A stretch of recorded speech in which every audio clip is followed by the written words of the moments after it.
നീ എന്ത് ഡ്രസ്സാണ് ഇട്ടേക്കുന്നത്, നീലയാണോ കറുപ്പാണോ പച്ചയാണോ, നീ എങ്ങനെയാ കിടക്കുന്നത്?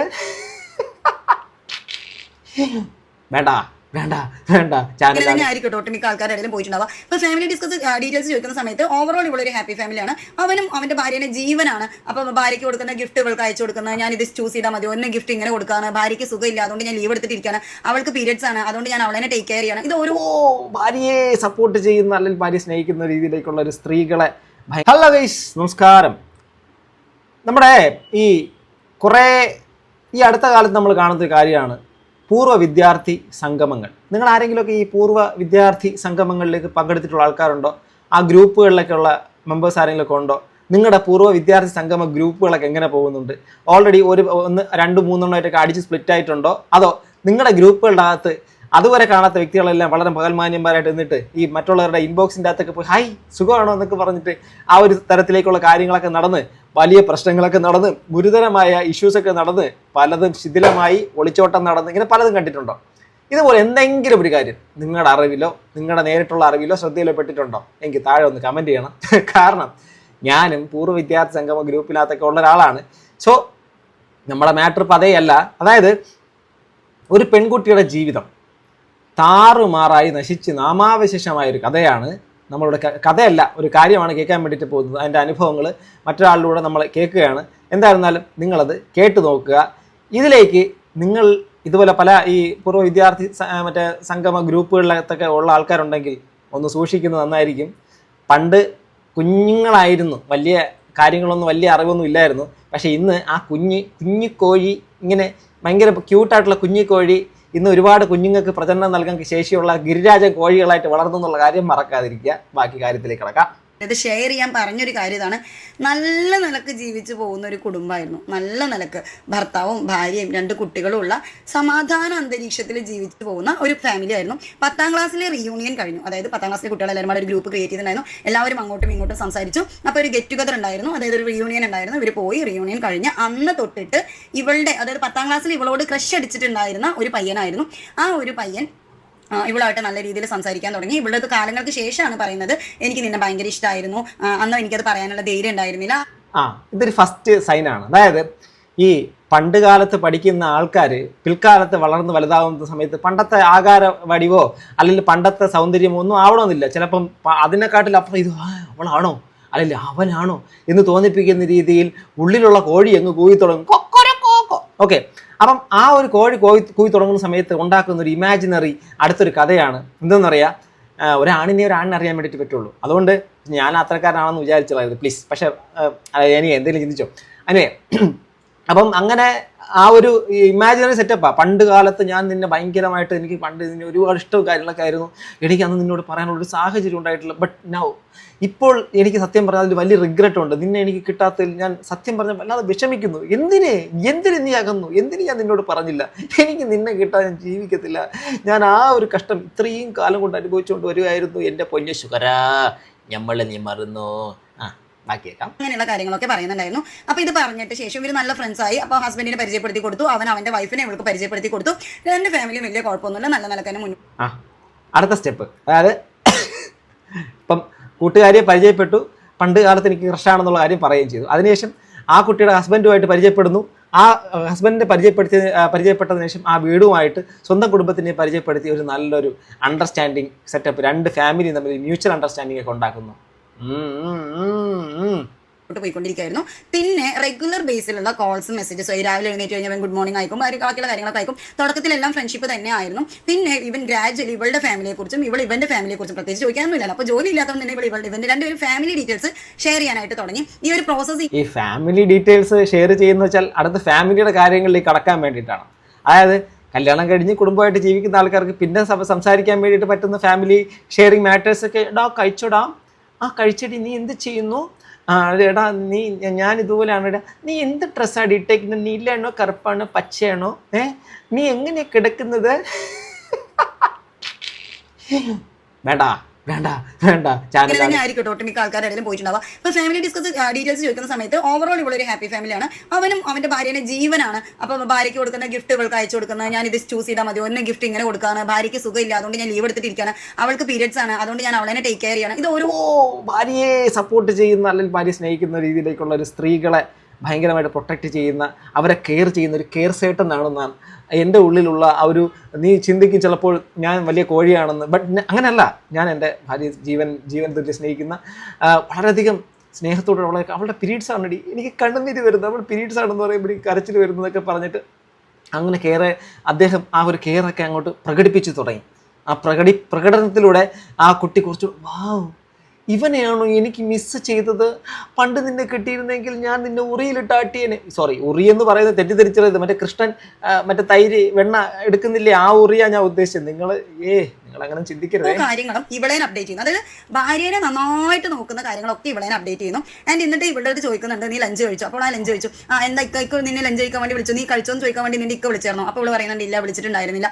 അപ്പം അവൻ ചോദിക്കുന്നുണ്ട് ഇക്ക വിളിക്കാതിരുന്നേ? അപ്പോൾ പറയുന്നുണ്ട് ഞാൻ വിളിച്ച് ചോദിച്ചു പകരം എന്നുള്ളത്. അപ്പോൾ ഈ ഒരു കമ്മ്യൂണിക്കേഷൻ്റെ ഇടയിൽ ഇങ്ങനെ ഇൻഡയറക്ട്ലി ഇട്ട് കൊടുത്തോണ്ടിരിക്കും. അപ്പോൾ പീരിയഡ്സ് ആണ് വയ്യാന്ന് പറയുമ്പോൾ ഇന്നിക്ക് ഓഫീസിൽ പോയി, അപ്പോൾ പോയി ഇക്കുന്നിട്ട് എന്തിനും പിന്നെ ജോലിക്ക് പോയാൽ നിനക്ക് വയ്യാത്തപ്പോഴും. അതായത് ഒരേ സമയത്ത് ആ പെൺകുട്ടിയുടെ ലൈഫിൻ്റെ അകത്ത് ആ ഒരു ഹസ്ബൻഡിന് അയ്യോ നീ കഴിച്ചോന്ന് ചോദിക്കത്തില്ല, ഷോ നിന്റെ പീരീഡ്സിനൊന്നും ആളൊന്നും സപ്പോർട്ട് ചെയ്യത്തില്ല, ഷോ നിന്നെ ഈ സമയത്തും പുള്ളി ഒന്നും തിരക്കുന്നില്ല, എന്തുവാടി നിനക്ക് കിട്ടിയ ലൈഫ് ഇങ്ങനെയാണോ? ഞാൻ വിചാരിച്ചു നീ ഭയങ്കര സന്തോഷവതിയായിട്ട് ജീവിക്കുമായിരിക്കുന്നു. ബട്ട് ഞാൻ അങ്ങനെയല്ല. ഞാൻ എൻ്റെ ഭാര്യയുമായിട്ട് ഭയങ്കര സെറ്റപ്പാണ്. എൻ്റെ ഭാര്യയ്ക്ക് ഞാൻ എന്തുണ്ടെങ്കിലും അങ്ങോട്ട് കൊടുക്കും. ഇവിടെ എങ്ങനെയാണ് കിടക്കണം എന്നുള്ളത് എന്ത് കാര്യം നോക്കത്തൊന്നുമില്ല. പക്ഷേ അണ്ണൻ്റെ ഉള്ളിൽ ഇതിപ്പം എന്നുള്ള സെറ്റപ്പ് ആയതുകൊണ്ട് അണ്ണൻ എവിടെ കൂടെയെങ്കിലും ആ ഒരു സംഭവം നടത്തണമെന്നുള്ള ഞാൻ ഉദ്ദേശിച്ച് നടത്തലെന്ന് വെച്ചാൽ നല്ലൊരു ബന്ധത്തിലെത്തുക ഉണ്ണിയെ, അത്രയേ ഉള്ളൂ. നിന്നെ ടേക്ക് കെയർ ചെയ്യാണ്ട് ജോലിക്ക് പോയോ, ഞാൻ എൻ്റെ ഭാര്യനെയൊക്കെ അവൾക്ക് വയ്യാത്ത സമയത്ത് ജോലിയൊക്കെ കളഞ്ഞു നിൽക്കണം, അങ്ങനത്തെ ഒരു രീതിയിൽ അയാൾ ഭയങ്കരമായിട്ട്, അത് ഇയാൾ ഭയങ്കര പ്രൊട്ടക്റ്റീവ് ആയിട്ടുള്ള ഒരു ഹസ്ബൻഡും ഇവളുടെ ഹസ്ബൻഡ് പ്രൊട്ടക്റ്റീവ് അല്ലാത്ത കെയറിങ് അല്ലാത്ത ഒരു മൂരാച്ചിയാണെന്നുള്ളത് ഇൻഡയറക്ട്ലി ഇയാൾ ഇവളുടെ അടുത്ത് വരുത്തി തീർത്തു എന്നുള്ളതാണ്. ഇവൾ ആദ്യമൊക്കെ ഇങ്ങനെ പ്രിറ്റൻഡ് ചെയ്ത് അങ്ങനെയൊന്നല്ല നാളെ നല്ലതാണെന്നൊക്കെ പറയാൻ ശ്രമിക്കുന്നുണ്ടെങ്കിലും പക്ഷേ ഇതിങ്ങനെ ഈ തരത്തിലുള്ള കമ്മ്യൂണിക്കേഷൻസ് ഗ്രാജുവലി കിട്ടിക്കൊണ്ടേയിരിക്കുന്നു. മാത്രമല്ല ഈ സോഷ്യൽ മീഡിയയിൽ വരുന്ന റീൽസ് ഉണ്ടല്ലോ, ഭാര്യ ഭർത്താക്കന്മാരുടെ ഇടയിലുള്ള സ്നേഹത്തിന്റെ റീൽസ്, അങ്ങനത്തെ സാധനങ്ങളൊക്കെ ഇയാൾ ഇങ്ങനെ ഇവൾക്ക് അയച്ചു കൊടുത്തോണ്ടേയിരുന്നു. അപ്പോൾ ഇത് ഓട്ടോമാറ്റിക്കലി ബ്രെയിൻ വാഷ്ഡ് ആവുന്നുണ്ട്, അല്ലെങ്കിൽ ഇവരുടെ കുടുംബജീവിതത്തിൽ ചെറിയ പച്ചയ്ക്ക് പറഞ്ഞാൽ ആ പെൺകുട്ടിയുടെ ലൈഫിൻ്റെ അകത്ത് ഇയാൾ നൈസായിട്ട് കടന്നൊരു ഒരു വൈറസിനെ പോലെ കടന്നു കയറി അവരുടെ നല്ല രീതിയിൽ പൊക്കോട്ടുള്ള ജീവിതത്തിൻ്റെ അകത്ത് സംശയത്തിൻ്റെ മുന ഭർത്താവിലേക്ക് ഇട്ട് കൊടുക്കും. ഒരു കെയറിംഗ് ഇല്ലാത്ത വെറും ഒരുത്തനാണ് ഈ മറ്റു ഭർത്താക്കന്മാരൊന്നും ഇങ്ങനെ അല്ല എന്നുള്ള തോന്നൽ വരുത്തി ആ പാവ മനുഷ്യനെ ആ സ്ത്രീയിൽ നിന്നും അകറ്റുന്ന എല്ലാ പരിപാടിയും തുടക്കത്തിൽ തന്നെ വിഷവിത്തുകൾ അങ്ങ് ഇട്ട് കൊടുത്തു. അതിൽ സംഭവം പുള്ളിക്കാരത്തെ അതിലിങ്ങോട്ട് കുത്തി വീണു. മനസ്സിലായ? മൂക്കും കുത്തി അങ്ങ് വീണു. ചേർച്ചയില്ലായ്മ വരുന്നുണ്ട് എന്നുള്ളത് ഇവൾക്ക് തിരിച്ചറിയാനും പറ്റുന്നുണ്ട്. അവള് ആഗ്രഹിക്കാൻ തുടങ്ങി ഇവനെ പോലെയുള്ള ഭർത്താവായിരുന്നു എന്റേതെന്നുണ്ടെങ്കിൽ നല്ലതായിരുന്നേനെ എന്നുള്ളൊരു ചിന്തയിലോട്ട് ഈ കുട്ടി വരാൻ തുടങ്ങി. അപ്പോൾ ഇവനും ഈ ഒരു പതിയെ അതായത് ഇവളുടെ കുടുംബജീവിതത്തിൽ പ്രശ്നങ്ങൾ ഉണ്ടാവുന്നുണ്ട് എന്ന് മനസ്സിലായി കഴിഞ്ഞപ്പോൾ ഇവന് സ്വാഭാവികമായിട്ട് എന്ത് പറയാൻ തുടങ്ങി, ഞാൻ എൻ്റെ ഭാര്യനെ ഇത്രയധികം സ്നേഹിച്ചിട്ടും ഞാൻ എൻ്റെ ഭാര്യയ്ക്ക് ഇത്രയൊക്കെ കാര്യങ്ങൾ ചെയ്തു കൊടുത്തിട്ടും അവൾക്ക് എന്നോട് സ്നേഹം കുറഞ്ഞു വരും. അതായത് ഇവിടെയാണെങ്കിൽ പറയുന്നത് വെച്ചാൽ എന്താണ്, എൻ്റെ ഭാര്യയോട് ഞാൻ ഇത്രയും സ്നേഹം കാണിച്ചിട്ടും എൻ്റെ ഭാര്യ ഞാൻ എന്ത് കഴിച്ചു എന്ന് പോലും ചോദിക്കുന്നില്ല. നിന്റെ കാര്യം നോക്കിയേ, നീ ഇത്രയും വിഷമിച്ച് വേദനിച്ച് ഈ പീരീഡ്സോ മറ്റുള്ള കാര്യങ്ങളൊക്കെ വന്ന് കിടക്കുമ്പോഴും നിന്റെ ഭാര്യ നീ കഴിച്ചോ, നിന്റെ ഭർത്താവ് നീ കഴിച്ചോ എന്ന് ചോദിക്കുന്നില്ല, നിന്നെ ഒന്നും ചെയ്യില്ല. നമ്മൾ തുല്യ ദുഃഖിതരാണ് അല്ലടാ. നമുക്ക് ഏതെങ്കിലും കടൽക്കരയിൽ പോയിട്ട് ഏതെങ്കിലും നല്ല ഇരുട്ടുള്ള സ്ഥലത്ത് അല്ല വെട്ടമുള്ള സ്ഥലത്ത് പോയിരുന്ന് നമുക്കൊന്ന് കണ്ണും നോക്കിയിരുന്ന് നമ്മുടെ വിഷമങ്ങൾ കരഞ്ഞ് കടലിൽ ഉപ്പായിട്ട് കൊടുത്താലോ എന്ന് വരെ ചിന്തിക്കുന്നുണ്ട് അവർ. അല്ലെങ്കിൽ അവൾ എന്നെ വേണ്ട പോലെ പരിഗണിക്കുന്നില്ല എന്നുള്ള രീതിയിലൊക്കെ ഇവന്റെ ദുഃഖങ്ങൾ എന്നുള്ള രീതിയിൽ ഇവളോട് ൊക്കെ പഠിച്ച് കുറെ വെളിവ് വന്ന ശേഷമാണ് ആമ്പിള്ളേരൊക്കെ ഇങ്ങനെ ഒരു ഡിസ്റ്റൻസ് കീപ്പ് ചെയ്യേണ്ടതുണ്ട് എന്നുള്ളൊരു ബോധത്തിലോട്ടൊക്കെ വരുന്നത്. അപ്പോൾ ആ ഒരു മൈൻഡ് സെറ്റിലോട്ട്, അതായത് ലിബറലായിട്ട് കാണുന്ന ഒരു ചിന്താഗതി ഈ ഒരു കുട്ടിയിലോട്ട് ഇൻഡയറക്ട്ലി ഇംപ്ലിമെന്റ് ചെയ്യാനായിട്ട് അയാൾ ശ്രമിക്കുന്നുണ്ടായിരുന്നു. ഫ്രണ്ട്ഷിപ്പ് അല്ലേ എല്ലാം ഫ്രണ്ട്ഷിപ്പ് അല്ലേ എന്നുള്ളത്. പക്ഷേ ഇവളുടെ ശരീരത്തിലോട്ടുള്ള ഒരു കടന്നുകയറ്റം അവൾക്ക് ഫീൽ ചെയ്ത സമയത്ത് ഇവൾ എന്ത് ചെയ്തു, ഒരു ഡിസ്റ്റൻസ് കീപ്പ് ചെയ്യാൻ തുടങ്ങി. ഡിസ്റ്റൻസ് കീപ്പ് ചെയ്യാൻ തുടങ്ങിയപ്പോൾ ഇയാൾ ചെയ്തിട്ടുണ്ടായിരുന്ന കാര്യം, ഇവർ വീഡിയോ കോൾ ചെയ്യായിരുന്നല്ലോ. നോർമൽ തന്നെയാണ്, വീട്ടിലിരിക്കുമ്പോൾ ഇടുന്ന കോസ്റ്റ്യൂം ഒക്കെ തന്നെയാണ്. പക്ഷേ വീഡിയോ കോൾ ചെയ്യുന്നുണ്ടായിരുന്നത് റെക്കോർഡ് ചെയ്തിട്ടുണ്ടായിരുന്നു. ഹസ്ബൻഡിനെ കുറ്റം പറയുന്നത് ഇയാളെ റെക്കോർഡ് ചെയ്തിട്ടുണ്ടായിരുന്നു. അതായത് ഇവളുടെ സൈഡിൽ നിന്ന് ഇവളുടെ കുടുംബം കലക്കാൻ വേണ്ടുന്ന എല്ലാ സാധനങ്ങളും അയാളുടെ കയ്യിലുണ്ടായിരുന്നു. അതായത് പതിയെ അണ്ണന്റെ ഉള്ളിലുള്ള കോഴി പതിയെ ആ മുട്ട വിരിഞ്ഞ് പുറത്തിറങ്ങിയ കുഞ്ഞു കോഴി വലിയ ഗിരിരാജൻ കോഴിയും അതിനെക്കാട്ടിൽ യമകണ്ഠം കോഴിയായിട്ട് മാറുകയും ചെയ്തു. അവസാനം നൈസായിട്ട് കാണുകയും സംസാരിക്കുക, അല്ലെങ്കിൽ അവരുടെ ദേഹത്തേക്ക് ശരീരത്തിലേക്ക് തൊടുന്ന രീതിയിലേക്കുള്ള കാര്യം. പിന്നെ വീഡിയോ കോളൊക്കെ ഇതിനിടയ്ക്ക് ചെയ്യും, സ്വാഭാവികമല്ലേ, വീഡിയോ കോളൊക്കെ ചെയ്യും.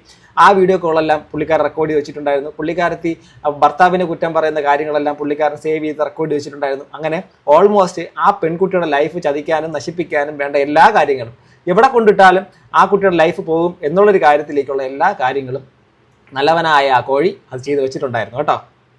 ഇവള് ഡിസ്റ്റൻസ് ഇട്ടു. പിന്നെ ഇവൻ പറയുന്നുണ്ട് എനിക്ക് നിന്നോട് ഭയങ്കര ഇഷ്ടമായിരുന്നു, ഞാൻ പേടിച്ചിട്ട് പറയാതിരുന്നതാണെന്നൊക്കെ പറയുന്നുണ്ടായിരുന്നു. അതൊക്കെ മൈൻഡ് ആക്കാതെ തന്നെ ഫ്രണ്ട്ഷിപ്പ് മെയിൻറ്റെയിൻ ചെയ്ത് കൊണ്ടുപോയിട്ടുണ്ടായിരുന്നു. പക്ഷേ ഒരു മൊമെന്റ് കഴിഞ്ഞപ്പം ഇയാൾ പറഞ്ഞു എനിക്ക് നിന്നെ വേണം, എനിക്ക് സമാധാനത്തിന്, എനിക്ക് സന്തോഷമായിട്ട് ജീവിക്കാൻ നിന്നെ വേണം, ഞാൻ നിന്റെ കുടുംബജീവിതം യാതൊരു തരത്തിലും ഡിസ്റ്റർബ് ചെയ്യാനായിട്ട് ഉദ്ദേശിക്കുന്നില്ല, എന്റെ കുടുംബജീവിതം ഞാൻ നശിപ്പിക്കാനായിട്ട് ഉദ്ദേശിക്കുന്നില്ല, പക്ഷേ അവരിൽ നിന്ന് കിട്ടാത്ത സമാധാന സന്തോഷമൊക്കെ ഞാൻ നിന്റെ അടുത്ത് നിന്ന് കിട്ടാൻ ആഗ്രഹിക്കുന്നുണ്ട്. അതായത് മനസ്സിലായല്ലോ, അവിടെ നിന്ന് കിട്ടില്ല എനിക്ക്, അത് നിനക്ക് തരാൻ കഴിയുമെങ്കിൽ തന്നു കഴിഞ്ഞാൽ ഞാൻ തിന്നോളാം. ഉണ്ടായിട്ടുള്ള യാതൊരു എവിഡൻസും ആ കുട്ടിയുടെ കയ്യിലില്ല. കാരണം ഹസ്ബൻഡ് കണ്ടെങ്കിലോ അല്ലെങ്കിൽ വീട്ടുകാർ കണ്ടെങ്കിലോ എന്ന് കരുതിയിട്ട് എല്ലാം അപ്പൊ ഡിലീറ്റ് ചെയ്ത് പോകുന്ന ഒരു പ്രവണത ആ കുട്ടിക്ക് ഉണ്ടായിരുന്നു. ഇവന്റെ കയ്യിൽ ഇതെല്ലാം സ്റ്റോക്ക്ഡ് ആയിരുന്നു. അപ്പൊ ഇവൻ ആവശ്യമുള്ള സാധനങ്ങൾ മാത്രം എടുത്തിട്ട് ഇവൾക്ക് അയച്ചു കൊടുത്തു. അതായത് ഇവൻ അയച്ചു കൊടുത്തിട്ടുള്ള ഫോട്ടോസ്, അതേപോലെ വീഡിയോ കോൾ ചെയ്തിട്ടുള്ള ഹസ്ബൻഡിനെ കുറിച്ച് പറയുന്ന ആ പോർഷൻസ്, അങ്ങനത്തെ കാര്യങ്ങളൊക്കെ എടുത്തിട്ട് എന്ത് ചെയ്തു, ഇവൾക്ക് അയച്ചു കൊടുത്തു. ബ്ലാക്ക് മെയിൽ ചെയ്യാനായിട്ട് തുടങ്ങി. നിന്റെ കുടുംബം ഞാൻ കലക്കും. കാരണം ഇത് സോഷ്യൽ മീഡിയയിൽ ഇടാൻ മാത്രമല്ല ഒന്നും ഇല്ലല്ലോ, കാരണം വീട്ടിലിരിക്കുന്ന പോലത്തെ അവന്റെ കാര്യങ്ങൾ നടക്കാത്തത് കാരണം പിന്നെ അങ്ങോട്ട് ബ്ലാക്ക് മെയിലിംഗ് തുടങ്ങി. ഞാനിതെല്ലാം എടുത്ത് പുറത്തിടും, ഞാൻ നിന്റെ ഭർത്താവിന് കാണിക്കും, നിന്റെ കുടുംബക്കാരെ കാണിക്കും, നീ നാറും, നീ നശിക്കും, നാമാവശേഷമാക്കും. അതിനെക്കാട്ടിലും നല്ലതല്ലേ മറ്റേ ഏതാ സിനിമ ബാലങ്കി എന്നായിട്ട് പറഞ്ഞു, നീ അഴിക്കുന്നു ഞാൻ അഴിക്കണോ, ആ ഒരു അവസ്ഥയിലേക്ക് എത്തി അണ്ണൻ. ഫോട്ടോ വീഡിയോസും ബാക്കിയുള്ള കാര്യങ്ങളും. അപ്പൊ ഞാൻ എന്റെ ഹസ്ബൻഡിന് അയച്ചു കൊടുക്കും, നീ എന്നൊന്ന് വന്ന് കാണ്. അപ്പൊ ഇത് ഭീഷണിപ്പെടുത്തുന്നത് വേറെ ഒന്നല്ല, ഹസ്ബൻഡിന് അയച്ചു കൊടുക്കുന്നു പറയുന്നതും കൂടെ സ്നേഹം കൊണ്ടുള്ള ഭീഷണിയാണ്. നിന്നെ എനിക്ക് വേണം, അതുകൊണ്ടാണ്. എങ്ങനെയായിരിക്കും പറഞ്ഞ, എടാ കുട്ടാ നീ ഇന്ന് ഒരിക്കലും ഒന്ന് കാണ്, എന്നെ കണ്ടിട്ട് പറ, എൻ്റെ സ്നേഹം ഒന്ന് അനുഭവിച്ചിട്ട് പറ, ഞാൻ നീ ഉദ്ദേശിക്കുന്നത് പോലത്തെ കാരിരിപ്പിൻ്റെ കാഠിന്യമുള്ള ഹൃദയമുള്ളവനല്ല, ലോലനാണ്, ലോല പാളിയാണ് എൻ്റെ ഹൃദയം. നീ വന്ന് കണ്ടിട്ട് പോയി, എന്നെ ഒരു തവണയെങ്കിലും കണ്ടിട്ട് പോയി, എൻ്റെ ഹൃദയത്തിൽ നിന്നുള്ള സ്നേഹത്തിൻ്റെ ഗംഗാധാര ഒഴുകി വരുന്നതിന് നീ ആസ്വദിക്കാതിൽ കുളിക്കേ. അയ്യോ ക്ഷമ വരുന്നേ. ആയിട്ട് വളരെയും കൊണ്ട് പറ്റൂല, ഭർത്താവിനെ ചതിക്കാനായിട്ട് വളരെയും കൊണ്ട് പറ്റൂല. അതായത് ഫിസിക്കലി അല്ലെങ്കിൽ നേരിട്ടിട്ടുള്ള ഒരു കോൺടാക്ട് വരുന്ന സമയത്ത്, അതുവരെയും അവൾ കരുതിയിരുന്നത് ചാറ്റ് അല്ലേ, സംസാരമല്ലേ, അങ്ങനെയായിരുന്നു. പക്ഷെ നേരിട്ടുള്ള ഒരു കണക്ഷൻ വരുന്ന സമയത്ത് ഇവൾക്ക് അത് അക്സെപ്റ്റ് ചെയ്യാനായിട്ട് പറ്റുന്നില്ല. അവന് വേണ്ടിയിട്ടുണ്ടായിരുന്നത്, അവന് നേരിട്ടുള്ള ഡയറക്റ്റ് ആയിട്ടുള്ള ഒരു റിലേഷൻഷിപ്പ് ഉണ്ടാക്കിയെടുക്കാൻ വേണ്ടിയിട്ടാണ് ഇവൻ ഈ കണ്ട കളി അത്രയും കളിച്ചിട്ടുണ്ടായിരുന്നു എന്നുള്ളത് ഇവിടെ റിയലൈസ് ചെയ്യാനും ഒരുപാട്. യെസ്, കറക്റ്റ് പോയിന്റിൽ എത്തിയപ്പോഴേക്കും പുള്ളിക്കാരത്തി കാര്യം മനസ്സിലായി. ഇവൻ്റെ ഉദ്ദേശം മറ്റ് പല പരിപാടികളുമാണ്. ഇവളെ വേണം, അഥവാ ഇവളുമായിട്ട് ഒന്ന് മനസ്സിലായല്ലോ എന്താണ് ആഗ്രഹിക്കുന്നതെന്ന്, അതിലേക്ക് എത്തണം. അപ്പോൾ ആ ഒരു കടിയായിരുന്നു അണ്ണൻ്റെ പ്രശ്നം. അതിനാണ് ഈ വാലെല്ലാം പൊക്കി കൊടുക്കുന്നത്. അത് പുള്ളിക്കാരത്തിക്ക് മനസ്സിലാവുകയും ആ ഒരു കാര്യം ഇപ്പം നിങ്ങളാണെങ്കിൽ ശ്രദ്ധിക്കുക. അപ്പം ഇത് ഒരു തരത്തിൽ പറഞ്ഞാൽ ഇപ്പം ഈ പൂർവ്വ വിദ്യാർത്ഥി സംഗമം അല്ലെങ്കിൽ അതിൻ്റെ ഗ്രൂപ്പുകളിൽ മാത്രമല്ല, ഇത് അല്ലാതെ തന്നെ പ്രചണ്ഡമായിട്ട് ഈ പറഞ്ഞ പരിപാടികളൊക്കെ നടക്കും. അതിനകത്ത് നിങ്ങളിൽ പല ആൾക്കാരും ചിലപ്പോൾ കുഴിയിൽ ഇപ്പം തന്നെ വീണിട്ടുള്ളവരായിരിക്കാം, രക്ഷപ്പെടാൻ വേണ്ടിയിട്ട് പറ്റാത്ത ആൾക്കാരായിരിക്കാം. പിന്നെ ട്രോമ ബോണ്ടിങ് എന്നുള്ള സാധനമുണ്ട്, ട്രോമാറ്റിക് ആയിട്ടുള്ള റിലേഷൻഷിപ്സ്. അതായത് നമ്മുടെ ലൈഫിൻ്റെ അകത്ത് നിന്ന് അവർ ഏറ്റവും ടോക്സിക് ആണെന്നും ഏറ്റവും വൃത്തികെട്ടവരാണെന്നും അറിയാമെങ്കിലും അവരുമായിട്ടുള്ളൊരു സ്നേഹം നമുക്ക് ഭയങ്കര അവരില്ലാതെ പറ്റത്തില്ല. നമ്മുടെ ഒരു സ്നേഹം, അവരുടെ ഒരു പ്രസൻസ് ഇല്ലാതെ നമുക്ക് ജീവിക്കാൻ പറ്റത്തില്ല. എങ്കിലും അവരുടെ ഈ വൃത്തികേടുകളെല്ലാം നമുക്കറിയാം. അത് ട്രോമാറ്റിക് ആയിട്ടുള്ള ട്രോമ ബോണ്ടിങ്, ആ സാധനങ്ങൾ ചിലപ്പോൾ നിങ്ങളിൽ പല ആൾക്കാർ അനുഭവിക്കുന്നുണ്ടാവും. ഒറ്റ കാര്യമേ ഉള്ളൂ, നിങ്ങൾക്ക് പറ്റാത്ത ബന്ധങ്ങളിൽ തുടരാതിരിക്കുക. സീരിയസ്ലി പറയാം, നിങ്ങൾക്ക് പറ്റാത്തൊരു ബന്ധമാണോ തുടരാതിരിക്കുക. അതിനിപ്പോൾ സമൂഹത്തിനെ നോക്കിയിട്ടോ വീട്ടുകാരെ നോക്കിയിട്ടോ ആരെ നോക്കിയിട്ടോ ഒന്നുമല്ല. ചിലപ്പം ഏറ്റവും വലിയ ഇതിനകത്തുള്ളൊരു വിധിയുടെ ബലി മൃഗങ്ങളെന്ന് പറയുന്ന കുഞ്ഞുങ്ങളാണ്. ഇതിനകത്തൊക്കെ കുഞ്ഞുങ്ങൾ പെട്ടുപോകും. കുഞ്ഞുങ്ങൾ ഇപ്പോൾ ചില ആൾക്കാർക്ക് ഇഷ്ടം തോന്നി അവരുടെ കാര്യം നോക്കി പോകുമ്പോഴേക്കും കുഞ്ഞുങ്ങൾ അനാഥരായിട്ടൊക്കെ പോകും. അതുകൊണ്ടാണ് എനിക്ക് ഈ ലിവിങ് റിലേഷൻഷിപ്പുകളുടെ അകത്തുള്ള കുട്ടികളുടെ ലൈഫൊക്കെ സത്യം പറഞ്ഞാൽ ഭയങ്കര സോറോഫുൾ ആയിട്ടുള്ള സാധനം. നമ്മൾക്ക് പല ആൾക്കാരും കല്യാണത്തിനൊക്കെ എതിർക്കും. കല്യാണം നിങ്ങൾക്ക് താല്പര്യമുണ്ടെങ്കിൽ മാത്രം കഴിക്കുക, ഞാനതേ പറയുള്ളൂ. പക്ഷേ അത് ഇപ്പോഴത്തെ ട്രഡീഷണൽ സിസ്റ്റത്തിനോട് എനിക്ക് താല്പര്യമില്ല. മനസ്സറിഞ്ഞ് വ്യക്തമായ ഒരു ധാരണ എത്തിയതിനു ശേഷം നിങ്ങൾ അതിലേക്ക് പോകുക എന്നുള്ള കാര്യമുള്ളൂ. അല്ലാതെ ഒരു ദിവസം നമ്മുടെ പാല് കൊടുക്കുന്നു, കാണുന്നു, അടുത്ത് ഒരു 3 കല്യാണം, ആ പരിപാടിയോട് ഞാൻ യോജിക്കുന്നൊന്നുമില്ല. വ്യക്തികൾ തമ്മിൽ അറിഞ്ഞിരിക്കണം നന്നായിട്ട്. സോ അതിലേക്ക് എത്തണം. അപ്പോൾ ഇവിടെ ആണെങ്കിലും ഇത് ഇങ്ങനെയുള്ള സാഹചര്യങ്ങൾ മുതലെടുക്കുന്ന ചൂഷകർ നമ്മുടെ ചുറ്റുപാടുമുണ്ട്. നിങ്ങളും അതിനകത്ത് പെട്ടിട്ടുണ്ടെങ്കിൽ ആ സംഭവം നിങ്ങളെ ഭയങ്കരമായിട്ട് ബാധിക്കുമെന്ന് സാധ്യത തോന്നിക്കഴിഞ്ഞാൽ ഇനി അവർ പുറത്ത് വിടും, അല്ലെങ്കിൽ അത് ചെയ്യും ഇത് ചെയ്യുമെന്ന് പറഞ്ഞാൽ നിങ്ങൾ എന്തിനു ഭയക്കണം? സ്വാഭാവികമായിട്ടും നമ്മുടെ വീടുകളിലേക്കൊക്കെ എത്തിക്കഴിഞ്ഞാൽ എന്തായിരിക്കും അവസ്ഥ പറഞ്ഞറിയിക്കാൻ വേണ്ടിയിട്ട് പറ്റത്തില്ല. എങ്കിലും ഇത്തരക്കാരെ ഏതെങ്കിലും വഴിയെങ്കിലും അതിനെ ചെറുക്കാൻ വേണ്ടിയിട്ട് മറ്റ് പല ആൾക്കാരുടെ ആരോടും പറയാതിരിക്കുന്നതിനെക്കാട്ടി ഏറ്റവും വേണ്ടപ്പെട്ട ചിലരോടെങ്കിലും പറഞ്ഞ് അത് ഒഴിവാക്കാൻ ശ്രമിക്കുക. വൈകിപ്പോയി. അപ്പോൾ ഇവൾക്ക് ഒന്നും ചെയ്യാൻ പറ്റാത്തൊരു സിറ്റുവേഷനിലാണ് നിലവിൽ നിൽക്കുന്നത് എന്ന് പറഞ്ഞിട്ടാണ് ഇന്നലെ എനിക്ക് കോൾ ചെയ്തിട്ടുണ്ടായിരുന്നത്. സത്യം പറഞ്ഞാൽ ഓക്കെ, ഈ ഒരു വീഡിയോ ഐഷ ബഷീർ എന്ന് പറയുന്ന പുള്ളിക്കാരിയുടെ ചാനലിലാണ് ഉള്ളത്. ഇതിൻ്റെ ഫുൾ വീഡിയോ നിങ്ങളവിടെ പോയി കാണുന്നതായിരിക്കും നല്ലത്. അതിനകത്ത് വ്യക്തമായിട്ട് അതിനുശേഷം എക്സ്പ്ലനേഷൻസ് കുറേ അങ്ങ് പോകുന്നുണ്ട്.